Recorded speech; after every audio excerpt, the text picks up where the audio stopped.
اعوذ باللہ من الشیطان الرجیم بسم اللہ الرحمن الرحیم السلام علیکم ورحمۃ اللہ وبرکاتہ۔ امید ہے تمام سامعین و حضرات خیر و عافیت سے ہوں گے۔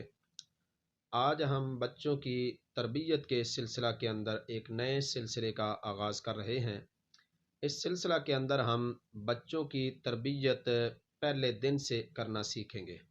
جب بچہ پیدا ہوتا ہے تو کن چیزوں کا کرنا ہمارے لیے ضروری ہوتا ہے، اور پیدائش کے فوراً بعد کس انداز میں بچے کی تربیت کرنی چاہیے، یا بچہ 1 سال کا ہو جائے، 2 سال کا، 3 سال کا، تو ہم ان کی مرحلہ وار تربیت کرنا ہم آپ کے سامنے بیان کریں گے کہ ہم اپنے بچوں کی پہلے دن سے کس طرح اچھی تربیت کر سکیں۔ تو اس لحاظ سے انشاءاللہ العزیز ہم مرحلہ وار اس سسٹم کے اندر آپ کو ترتیب وار چیزیں بتائیں گے۔ تو آج ہم جس موضوع کے اوپر گفتگو کر رہے ہیں وہ یہ ہے کہ جب بچہ پیدا ہوتا ہے تو اس کے اوپر خوشی اور مسرت کا اظہار کرنا یہ کیسا ہے، شرعی لحاظ سے یہ کیسا ہے، اور دنیاوی لحاظ سے بھی اس کو دیکھا جا سکتا ہے۔ تو شرعی لحاظ سے آیا کہ بچے کی پیدائش کے اوپر خوشی کا اظہار کرنا درست ہے یا کہ نہیں۔ اولاد اللہ تعالیٰ کی نعمتوں میں سے ایک بہترین نعمت ہے، چاہے بیٹا ہو یا بیٹی ہو۔ بیٹا نعمت ہے اور بیٹی اللہ تعالیٰ کی رحمت ہے۔ رحمت ملے تب بھی اللہ تعالیٰ کی ذات کا شکر ادا کرنا چاہیے، اور نعمت ملے تب بھی اللہ تعالیٰ کی ذات کا شکر ادا کرنا چاہیے۔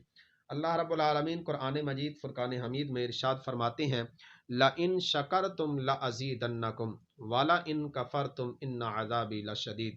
اگر تم شکر ادا کرو گے تو اللہ رب العالمین تمہیں اور زیادہ عطا فرمائیں گے، اور اگر تم نے ناشکری کی تو بے شک اللہ رب العالمین کا عذاب بہت سخت ہے۔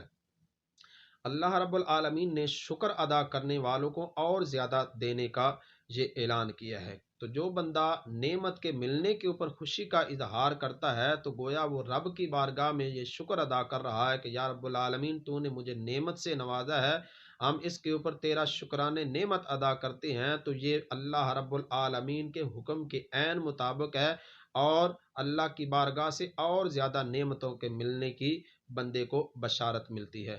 تو اس لحاظ سے ایک تو یہ قرآن کریم کی آیا مقصہ سے ثابت ہے کہ جب تم شکر ادا کرو گے اللہ رب العالمین تمہیں اور زیادہ عطا فرمائیں گے۔ اور بچے کی ولادت کے اوپر خوشی کا اظہار کرنا، اس کے بارے میں قرآن کریم کے اندر ایک آیا مقصہ ہے، سورۃ مریم کے اندر اللہ رب العالمین ارشاد فرماتے ہیں، یا زکریا انا نبشرک بغلام اسمہ یحییٰ لم نجعل لہ من قبل سمیہ۔ اے زکریا، ہم تمہیں ایک بچے کی خوشخبری دیتے ہیں، اس کا نام یحییٰ ہوگا۔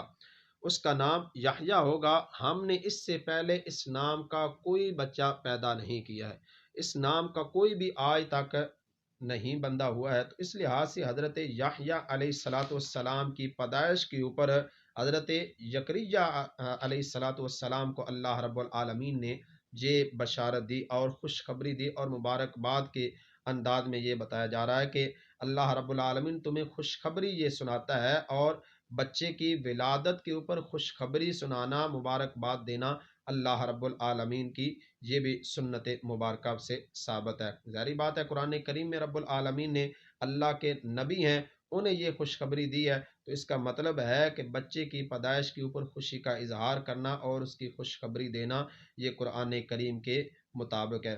اور حدیث مبارکہ کی روح سے اگر دیکھا جائے، حضور نبی مکرم صلی اللہ تعالی علیہ وآلہ وسلم نے ارشاد فرمایا، حضرت انس رضی اللہ تعالی عنہ سے مروی ہے، طبرانی کے اندر اور المجمع الاوسط کے اندر یہ حدیث مبارکہ موجود ہے، اللہ رب العالمین کے پیارے حبیب مکرم صلی اللہ تعالی علیہ وآلہ وسلم نے ارشاد فرمایا کہ اللہ تعالیٰ اپنے بندے پر جو بھی نعمت عطا کرے، خواہ وہ اس کے اہل میں ہو یا مال میں ہو یا اولاد میں ہو، پھر وہ یہ کہتا ہے ما شاء اللہ لا قوت الا باللہ، اللہ جو چاہتا ہے کرتا ہے، اللہ کی عطا کے بغیر کوئی طاقت نہیں ہے۔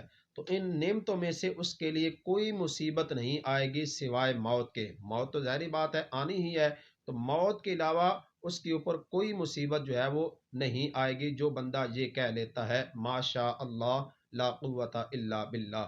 تو اس لحاظ سے اگر حدیث مبارکہ کی روح سے بھی دیکھا جائے تو اللہ رب العالمین نے یہ جب کوئی نعمت عطا فرماتے ہیں تو اس کے اوپر خوشی کا اظہار کرنا اور شکران نعمت ادا کرنا یہ قرآن و حدیث سے ثابت ہے۔ تو اس لحاظ سے جب بچہ پیدا ہو تو بچے کی پیدائش کے اوپر مبارکباد دینا، خوشی کا اظہار کرنا، یہ قرآن و حدیث سے ثابت ہے۔ اللہ رب العالمین ہمیں بھی ایسی خوشیوں سے مالا مال فرمائے، اور اللہ رب العالمین ہمیں اپنے بچوں کی بہتر انداز سے تربیت کرنے کی توفیق عطا فرمائے۔ اگلے سبق کے اندر ہم انشاءاللہ العزیز پڑھیں گے کہ ہم جب بچہ پیدا ہو جائے تو اس کے کان کے اندر جو اذان کہی جاتی ہے، اس کے شرعی لحاظ سے کیا احکامات ہیں، کیا کہنی چاہیے یا نہیں کہنی چاہیے۔ تو اگر آپ یہ دیکھنا چاہتے ہیں تو اس سے آنے والے ویڈیو ضرور دیکھیے، اور اگر آپ آنے والی ویڈیوز دیکھنا چاہتے ہیں تو ہمارے اس چینل کو ضرور سبسکرائب کریں، تاکہ ہر آنے والی ویڈیو سے آپ ہر وقت باخبر ہیں۔ اللہ رب العالمین ہمیں اس کے اندر کامیابی عطا فرمائے۔ وآخر دعوانا ان الحمد للہ رب العالمین۔